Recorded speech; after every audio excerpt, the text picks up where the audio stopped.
தமிழ் மக்களுக்கு எதிராக திட்டமிட்ட ஒரு இனப்படுகொலை அரசாங்கத்தால் நிறைவேற்றப்பட்ட ஆண்டுதான் 1983.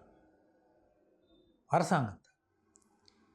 அதற்கு முன்பு இனவாத கட்சிகளால் மேற்கொள்ளப்பட்டன. ஆனால் 1983 ஆண்டு இன அழிப்பினை அரசாங்கம் திட்டமிட்டு நிகழ்த்த ஆரம்பித்த நாள்தான் 1983 ஜூலை 23. அதனால்தான் இந்த தினம் முக்கியத்துவம் பெறுகின்றது.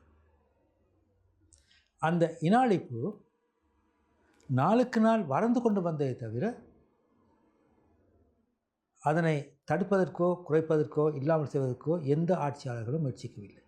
2009 ஆண்டு நடைபெற்ற முள்ளிவாய்க்கால் அந்த அழிப்பு, அதனோடு யுத்தம் முடிவுற்றது என்பதுதான் பொதுவான கருத்து.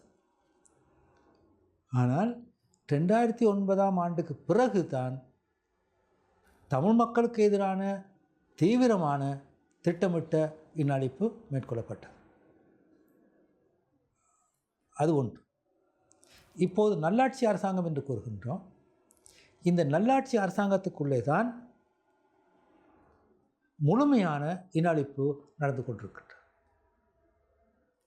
அதற்கான அரசியல் யாப்பு ரீதியான ஒரு அங்கீகாரம் பெறுவதற்கான ஒரு கட்டத்திலே தான் நாங்கள் இருக்கின்றோம்.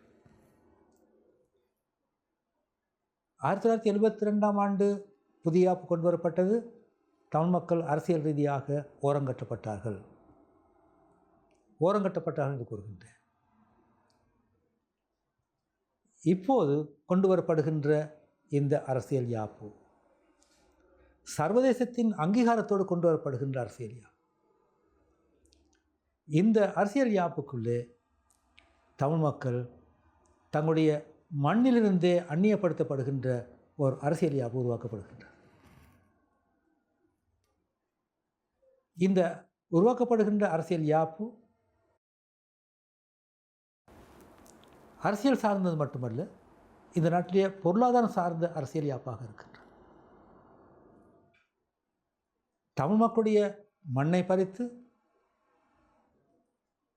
அங்குள்ள செல்வங்களை எல்லாம் எவ்வாறு அள்ளிக்கொண்டு வருவது என்பதுதான் இந்த புதிய அரசாங்கத்தினுடைய திட்டம். எனவே அதற்கான ஒரு யாப்பு தான் இப்போது தயாரிக்கப்படுகின்றது. 2009 ஆண்டு நடந்தது பாரிய அழிவாக இருக்கலாம். இப்போது சந்திக்கின்ற இந்த அரசியல் ரீதியாக எங்களை முழுமையாக எங்களுடைய மண்ணிலிருந்து எங்களை அகற்றி அந்த மண்ணுக்குள்ளேயே நாங்கள் வாழ்ந்த எங்களுடைய முன்னர் வாழ்ந்த அவர்கள் பாதுகாத்த எல்லாவற்றையும் அளிக்கின்ற செயல் இப்போதுதான் ஆரம்பித்திருக்கின்றது. இதுதான் நல்லாட்சி. எனவே இந்த நல்லாட்சி என்பது மைத்திரி முகத்தோடு காணுகின்ற நல்லாட்சி. மைத்திரிக்கும் மஹிந்தைக்கும் வேறுபாடு கிடையாது. அன்று நடந்ததும் இன அழிப்பு, நல்லாட்சிக்குள்ளே நடக்கின்றதும் இன அழிப்பு. எனவே இந்த முகங்கள் மாறப்போவது கிடையாது. எனவே மக்களுடைய எதிர்பார்ப்பிலே மண் விழுந்து கொண்டிருக்கின்றது.